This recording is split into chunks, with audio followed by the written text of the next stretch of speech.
So we're going to look at a Machamp raid that I did a couple days ago, and we're going to compare the auto suggestions in the game to Pokebattler suggestions.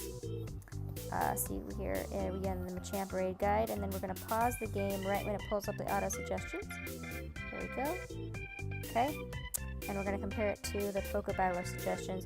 So for in the game here, we have quite a Lugia party. We have 3 Lugia, and those are Dragon Tail and Future Sight, the first 2, and then the last one is a Dragon Tail Sky Attack. And then we have a double Ghost Gengar there with Shadow Claw, Shadow Ball, and then Alakazam and Espeon, those are both double Psychics.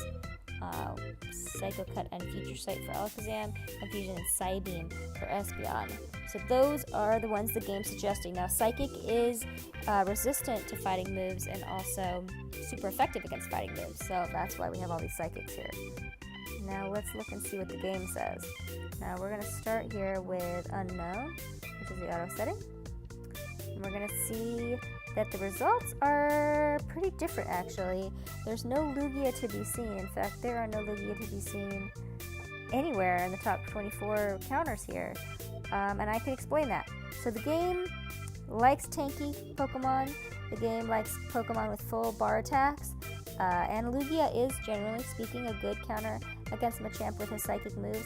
However, my Lugia, they do not have full double psychic moves. In fact, my last one has no psychic moves. And they're only level 20. You see they have pretty low CP there. I never leveled them up. I don't particularly like Lugia. I don't think he's a super strong character. And my Lugia all have lousy IVs, so I never bothered leveling them up. So, despite them being a good counter in theory, in this situation they're not a good counter. And that's why we have Pokebattler.com. It's going to give us a lot better results than the auto suggestions for the game. And so let's look at what the game is telling us. Now, Gengar is on here, and he is not anywhere to be seen. That is interesting. And then we have Alakazam and Espeon. Those two are both adjusted here as well, so that is actually something we can agree with.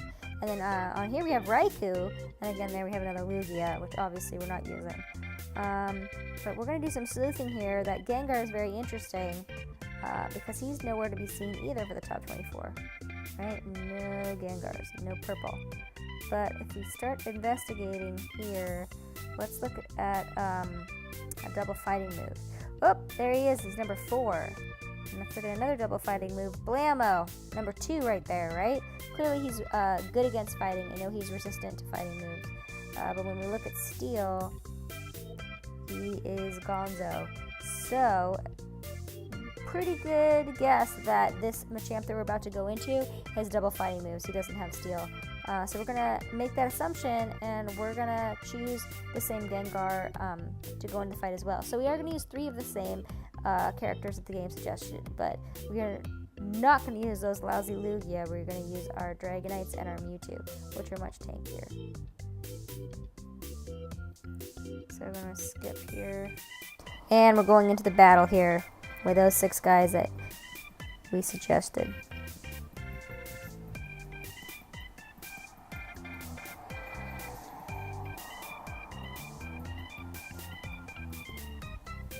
Probably going to want to be one of these, so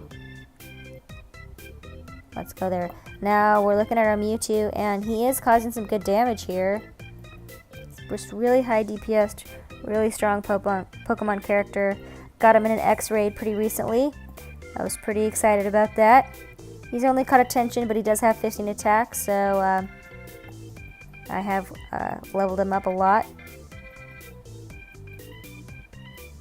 Used all my rare candy on him, and I think it's worth it. Looks like he did about 1/4 damage, which is pretty good.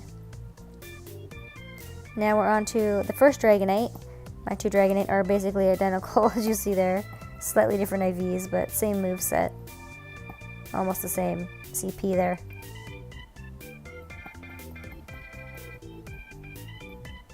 They're doing some good damage. We want him to be at least 50% health, so we want his health to be that yellow bar once we hit 90 seconds, because we only have 180 seconds total, with usually a couple seconds lost on leg time. And it looks like we're getting there, but it does look like it's going to be close. Okay, there we had yellow right at 98, so we have about 18 seconds wiggle room there. Not bad, but a little close. Second Dragonite, doing some good damage there. Now it looks like he's below 50%. Heading towards a quarter. And yep, see, it said close combat there. So it definitely is a fighting move for his charge move. And pretty sure his quick move is fighting as well. Now we have our Glass Cannon Alakazam, causing some really good damage, but as we'll see, whoa, charge move took most of his health, but he did survive one charge move. Get off another big move on him there, and he's gone. And now we have our Espeon, and yeah, so he takes a lot of damage too, but he's causing some really good damage against him. Look at that. Taking out some really big chunks there. Oh, I don't think we're even going to need a Gengar. We are about to kill Machamp here. With only 5 Pokemon, which is pretty good for a solo battle.